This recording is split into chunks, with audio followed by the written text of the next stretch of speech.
Dr. Anthony Metivier is an experienced memory expert, author, professor, and the foremost authority on memory improvement. I met Anthony through my Discord community and immediately fell in love with his positive attitude and approach to self-publishing. The guy's very, very giving. Now, he's launched many successful books over the past decade or so, so I wanted to find out more about his origin story. What was the thing that made him so successful early on, and what would he have done differently with some hindsight? Without any further ado, let's get into the interview with Dr. Anthony Metivier. Anthony, this has been a long time in the making. I feel like it's been long overdue because you've been so active and so supportive within the Discord community. So welcome aboard. I'm really happy to have you here. Well, thanks for arranging this. It's a great treat for me because you're one of my favorite people on the internet. So it's fun to hang out. Yeah. What took us so long? Like literally, I feel like we should have probably talked at least a year ago. I don't know. I mean, the universe works in mysterious ways, assuming that the universe actually is aware of itself and has any influence over itself. For sure. It finally lined up and such. So one of the things I did a little bit of investigating about you, I found that you are one of the foremost experts on memory and memorization. What got you into that business? I'm so super curious as to where you started and how you ended up here. Well, they say sometimes that where preparation meets opportunity, there is no ceiling. And that's basically what happened. I knew memory techniques when I was in graduate school, and I knew them because of accidents. Basically, I was depressed, had all kinds of issues, couldn't focus on just very complicated critical theory and all this stuff that is written as if they want you to have a hard time to understand it. And I wasn't actually trying to solve the problem. I was avoiding life, and I ran into magic tricks. And in card magic, there's a thing called any card at any number, and you have to memorize a deck in order to do it really well. And so long story short, even though I couldn't focus hardly on any books or reading, the memory technique for doing it was described via video. And I worked on it, and really within 15, 20 minutes, I had the core of this deck memorized. And I was like, holy cow, if I could just get the stuff from books on cards and arrange them in these memory palaces, which was the core technique for memorizing the cards, I could probably get through school again. And so that's what I did. And the weird thing was there was like this slight mystical feeling to it. And I just thought, wow, why am I feeling better? Like my depression is not cured, but I feel better. And then I'm reading Giordano Bruno, who's one of these great Renaissance memory masters, and he's talking about the light in your mind and like how you will proceed towards greater states of bliss and all this stuff. And I'm like, it's true. So I just keep doing it. Anyway, skip forward 10 years or maybe not 10 years exactly, but I finished my PhD. I get a Mercator grant, which is a big research grant in Germany. And then that finishes, and I wind up back home in Vancouver in Canada, and I'm preparing curriculum for a school, not teaching at all anymore. In fact, I don't even really want to teach anymore. I've sort of like been there and done that. And a teacher doesn't show up at the school where I'm preparing curriculum. And the owner of the school says, Anthony, can you get in there and teach? And she's like, here's an elastic band, put your hair back and all this sort of stuff. And so because, I'm one of these guys who I forget. I can remember all kinds of things. I can, really use my memory well, but I can't remember sometimes to brush my hair. Anyway, I go in and I teach the class in like 5 minutes. And then I say, what do you guys want to learn next? And they're like, well, you're the teacher. And I say, let's learn how to say the alphabet backwards. And then so I teach them how to do that in another 10 minutes. And then they say, what else can you teach us? And I teach them a little bit about card memorization.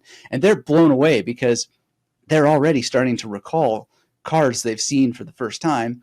And then at the end of the class, they say, could you write all that stuff down for us? I'm like, yeah, sure. And this is when the first sort of, or maybe the 1.5 or second Kindle Gold Rush is going on. And somebody encourages me to take this document that I wrote for the students, put it up on Amazon. And I'm like, this is ridiculous. But in for a penny, in for a pound, I wrote it. So I put it on there. A couple weeks go by, And a guy, the same guy who encouraged me to do this, he's like, "Have you seen your book on Amazon?" And I was like, "Nope." And it's like number one in one category, it's number three in another category, and it's number three in yet another category. And we look at this, and I'm thinking, this is insane. There's a typo in the book cover. Really? Yeah, so I get that fixed, and I just see this, and I think, man, if I can do this for one book, and then that's where the adventure started. So I think there's like 86 separate editions. If you take all the books that I put together, and there's the softwares that will tell you how many books that you have. Yeah. The last number I looked, it was like 86. So it's not that I have 86 books, but when you take like all the print and the Kindle and the audiobook and stuff like that, that's how that it's ballooned. But I took a real industry perspective right from the very beginning after I saw that for success. So basically, it just happened. It wasn't a strategic push, so to speak, although there was some strategic thinking, obviously, when you know the term Kindle Gold Mine, you're paying attention to certain things. But how long ago was that now that you had released that first book? That was 2012. So Wow. You've been both a around for a lifetime lot ago longer and than me yesterday then. at the same time. Yeah, yeah. It's time flies, especially when you're having a lot of fun. So you've released numerous iterations of various publications and probably like second or third editions, I'm assuming. Yes, in fact, there's a second edition of this very first book, but the first edition still does better than the second one. Now, do you have a copy of that specific cover with the typo on it still? No, that No. computer, that the very computer that it was built on was taken apart, and a nail went through the hard drive, and it was buried in the backyard. Because I left Canada. One of the first things that I did when I started to I literally replaced my income within 3 months and didn't have to create curriculum anymore. And Yeah. I went on tour with a band in Germany because they asked me if I would rejoin them for a tour. And then I had to get rid of everything that I owned except for very small items because I didn't have enough to like pay for storage or anything like that. So that computer went in the backyard of the house where I was living. Tremendous. So you end up getting your first taste of success on that first book. What was it like transitioning from that amazing success to, say, the following few publications? Was it just as good? Was it better? Or did it drop down as far as that goes? It was crazy, is what it was. We were in Spain. I took a break from the band, and I was with a girlfriend in Spain. And what I had done is, so I made a book called How to Learn and Memorize German Vocabulary. That was ranking very high.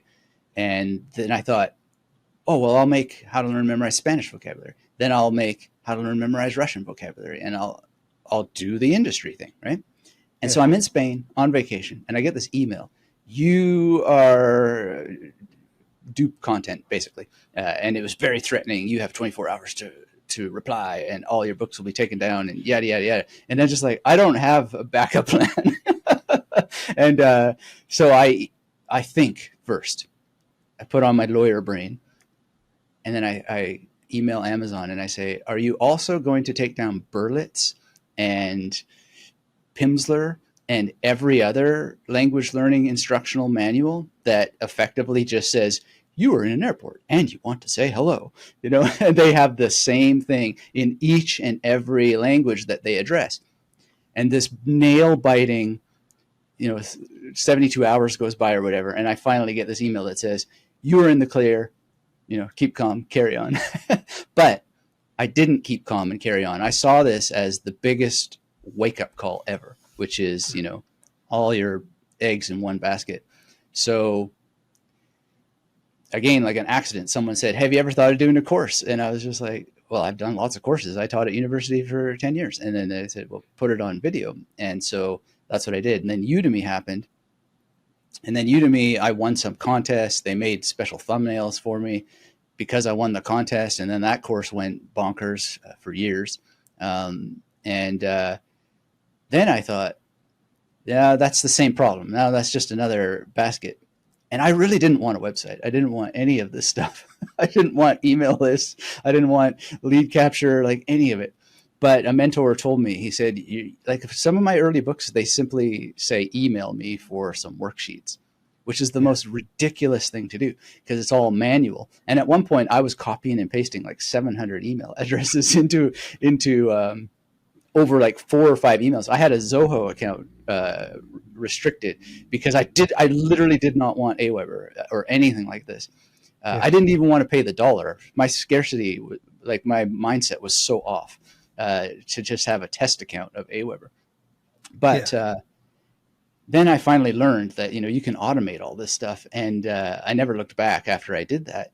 But yeah, I did everything wrong basically, but I did it also well in the sense that I just didn't place any of the eggs in one basket. And I did courses on Udemy, and then I just ultimately got a person to help me make a website and put all my courses on the website. And then more and more made exclusive courses, books, etc., that aren't available anywhere except for through me. And that's the overview of the story. There's many, many adventures in between, but I just sort of paid attention to the way the game is really played Yeah. and tried not to be reliant on any one thing. What do you suppose was your reluctance to breaking ground in something like email marketing and websites and things like that? Was it a workload perspective, or was it a cost type situation? Well, in some sections of the story, there was a cost concern. Like literally, a dollar was a big investment with Aweber at that time. Yeah. It sounds crazy now, but I really understand when people are kind of hesitant to try these things because there is there's a lurking concern about where it goes and what hidden things are in there, etc. And so part of it was also that I had been a quote unquote proper scholar. I mean, I had the bad attitude of entitlement. Like I just deserved stuff to work this particular way because I've got a PhD and I don't have to be involved in this, that, and I shouldn't have to. Yeah. And that was just poisonous thinking. And it's very seductive to this day, to think that way, that I should be the exception to the rule. And that's sort of one of the things I always tell my students is that don't think that you don't have the fantasy, that you're the exception to the rule. Find that fantasy and snuff it out because you're not. And there are ways that things work, and there is things like invest, cause and effect, blah blah blah. So I just had, like many people, a lot of baggage, junk, and not clear thinking about the way these games really work. So Mm. I don't think it was ever time investment or anything. I'm not sure I believe in time actually, but Yeah. I don't know. Another way to look at it is that I was a critic of industry. I was a film studies professor, and I would say to people, a lot of these movies, and I'd show them the evidence. A lot of these movies are made for you to not think about the way that the world works and to not rebel against certain structures that are encouraging you to behave this way instead of that way, right? And there's still a lot of truth to those things that I said, but I also see it from the other angle as well, because a lot of those same structures also don't want you to take the initiative to, for example, build your own business and free yourself from certain influences, let's say. Anyway, it gets really weird, but those were things that were in my head. So I had to essentially cross a certain barrier at some point, and either either be a business person or be a critic of myself for being in business, and that can be a hard line to cross, especially in certain communities, which I still belong to. Yeah. So, yeah, it's a it's an interesting internal battle. It's the Bhagavad Gita. You're on the battlefield, and you kind of got to, like, the lesson of the Bhagavad Gita is you got to be in the battle or not, because there really truly is nothing spiritual. That's the message of the Bhagavad Gita. If you're It's lost in these fantasy things, You're not in reality. So let's get down to reality. It seems almost like you've got a very deeply embedded mindset. So how were you able to shift from that scarcity mindset to finally saying, okay, let's do it? Was it all at once, or was it just like, okay, we're going to try this email list thing first, Mm. then we'll do this website thing? And then, because I mean, obviously, everybody experiences it different, but I would like to know, was there like a specific moment, like where you were like, screw it, I'm just going to go ahead and do it? There were lots of moments. Part of it was that I went to university again, so to speak. I got like a internet MBA in business, and I just gobbled down everything that I could possibly get my hands on. And I remember one time hearing Dan Kennedy talk about coming up with your like superhero identity sort of thing.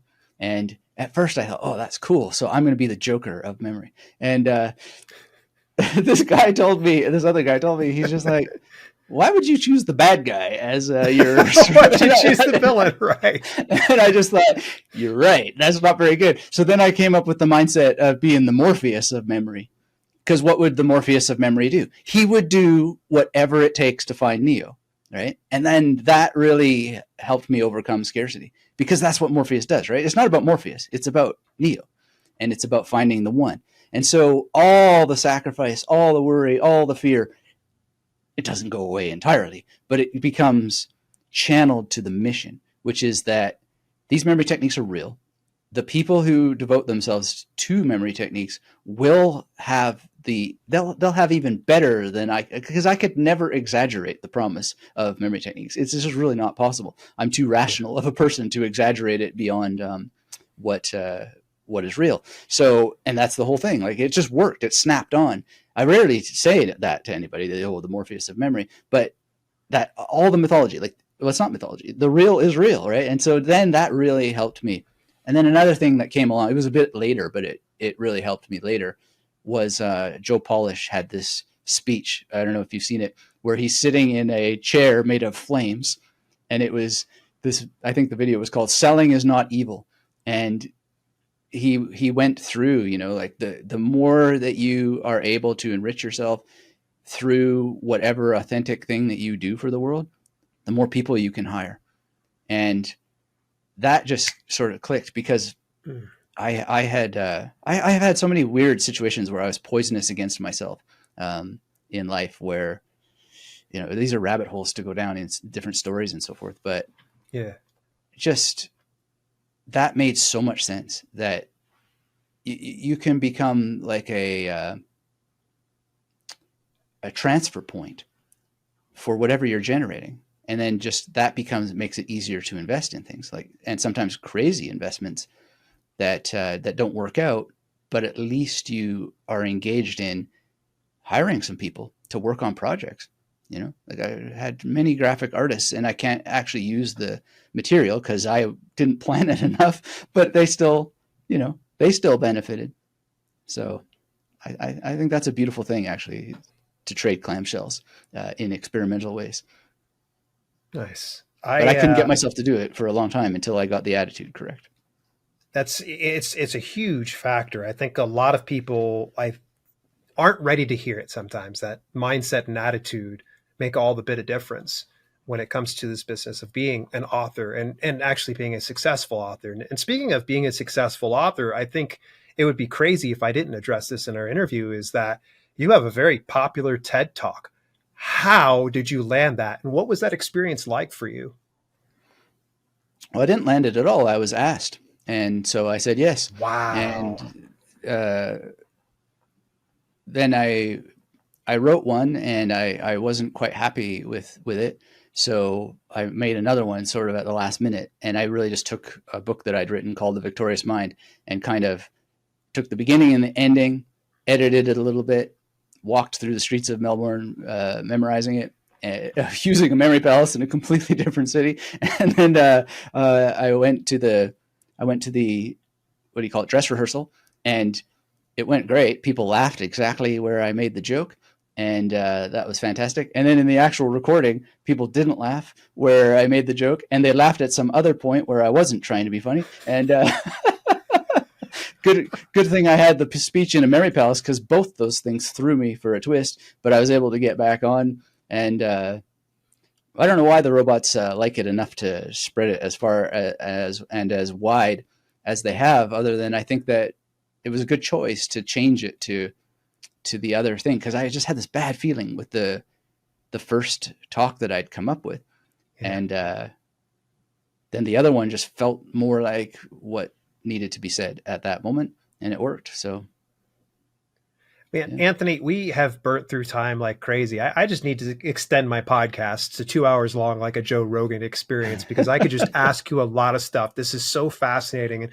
hopefully you'll come back and we can maybe break ground a little bit more about some of your memory techniques and how you utilize it as an author. But rather than start up a new one, why don't we go ahead and finish out with what I like to ask all of my guests? And that is, what advice do you have for aspiring authors and self-publishers out there?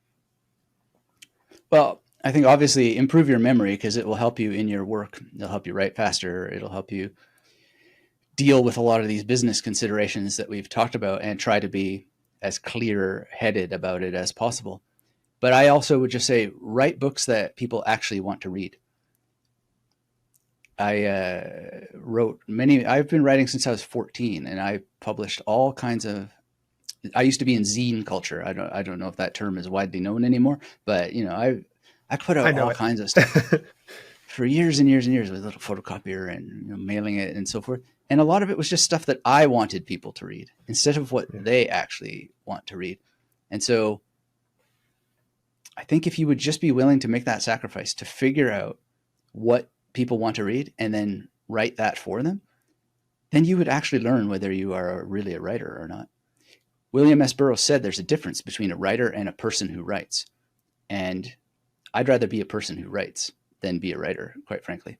And so that's part of how you make it as a person who writes, is you write what people actually want to read. And it's you like it so much that the sacrifice is worth it, without sacrificing your values along the way.